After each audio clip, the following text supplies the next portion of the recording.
Hello, Scrappy Peeps. Suzanna here today for Bella Boulevard to share with you this Halloween layout created with the My Life 365 October bits, as well as that acetate piece. So I am going to create a grid layout with 2 photos, and I am going to use the acetate piece as my piece of quote-unquote paper as the background for my layout, so it will be see-through. I kind of like the effect that that gives for a Halloween layout.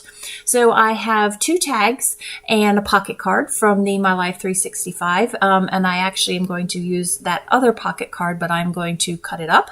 I left this in because I thought I was just going to mat it with the Bella Besties, that piece of blue that's there, sort of tealy blue, but I decide that I want a circle because it's already pretty boxy, and so by having the circle, it just gives you more color, but also gives you the effect of that ghost there. So I used a 2.5-inch punch, cut that out, and I will off camera actually take a white pen and go around the circle just to emphasize the circle a little bit more. So ahead of time in the potential planning of this layout, I went and pulled out the candy. So you can see there's 2 candy pieces as well as the candy corn, 2 pieces of the candy corn. The stars that coordinate with the colors that I'm using. So purple, yellow, orange, green, and that aqua. And then that word costume, as well as the hauntingly happy Halloween banner at the bottom there. So this is not a Bella Boulevard product, but I thought I would just give a little bit more pizzazz to that Halloween pocket card in the top left there. So this is a stamp from Mail by Mail. It is a scalloped rectangle, and so I have stamped that, and then there is a coordinating metal die, which I will die cut that from, and then cut out Halloween, and then pop that back onto the base 3x4 pocket card. So it just adds a scalloped border to that, which just pops it a little bit more, giving it a little bit more dimension there. And it just so happens that the way that I end up cutting Halloween out, it fits perfectly into the scalloped box by Mail by Mail there. So just using my X-Acto blade here. Something I used to do a lot more of was use my X-Acto blade, but I don't do that anymore. And so just cutting on a very old Imaginiste mat. They are not in business anymore. They were bought by American Crafts, and American Crafts has been sold.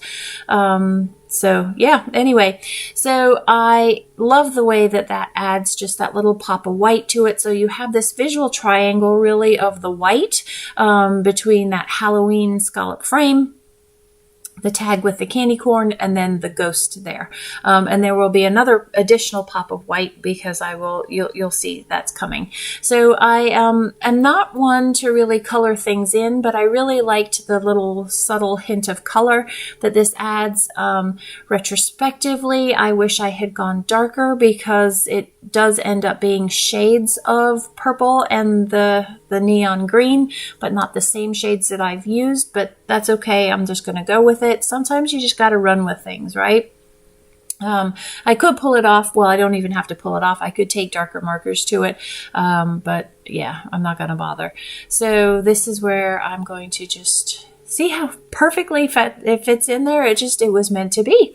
And then I'm going to adhere that into, yeah. Doesn't that look great? So as you can see, I really have adhered nothing yet because I want to get the grid as best I can. And when you're gluing onto acetate, it does leave remnants behind. It's not a great idea to pull up. And those of you who know me know that I am great at changing my mind and doing the Suzanna shuffle. So I will refrain from having to do the shuffle because I don't want to leave the remnants behind. So I have cut out of the patterned paper, so that's the double-sided pattern paper. The other one just has the cut-aparts with pattern on the back of it. That's the pumpkins, the plain pumpkins, which I do not use. So I'm going to fussy cut this ghost out. It is actually end up ironically being the exact same ghost as already in the circle. It just is a little bit smaller, but I like that. I like that united theme throughout the layout there. So fussy cut that, and then I'm going to pop that on some foam so you can see that white visual triangle that kind of breaks up the box and leads your eye around the page there. So these photos are of my daughter back in, I believe this was 2022. Yeah, I didn't journal. I just realized. So yeah, we're going to go with 2022. She was in high school, and she and a fellow student teacher of hers did a community project, and they had a trunk or treat. They did their own Cookie Monster, and this was the costume that she wore to this elementary school trunk or treat that they hosted as a bonus project for their early learners teachers program that she was in. So I'm going to pop up this ghost on some foam just to add some dimension to it. You can see I'm starting to stick things down already. That orange tag, I am going to put a bow from Baker's Twine, and then the trick or treat tag with the candy corn, I'm also use a different Baker's Twine up there again, just for the movement that adds to the layout there. So again, as I said before, I'm going to take a white pen and just do a thin line around the circle there of the ghost. And so I've got all the components of the layout here. It's just a matter of adhering it down. What I often forget, and you'll see that I forget this here, is that my photos are not 3x4, but the pocket cards are 3x4. So it throws the grid off a little bit. I'm using the grid mat behind the acetate to lay things down and line things up, which is very unlike me. But I'm lining it up to the lines that I know I want to use. And you'll see, yeah, you can see that little gap there. And I could pull it up and I could fix it, but it's really not worth it. So I just end up shifting the photo up a little bit and just leaving the tag where it is, because the outsides of the rectangle are symmetrical, and that's fine. That's all that matters. So trick or treat costume, it really says trick or costume treat, but we all know grammatically that that's trick or treat costume. That ends up being the layout title. And then, so now I have all of the main components. I just want to add the little ghosts that I'm popping up. So I have more than, do I have more than 3? Yeah, I will have more than 3 elements that are popped up, but that's okay. It's just sort of dimension throughout the page there.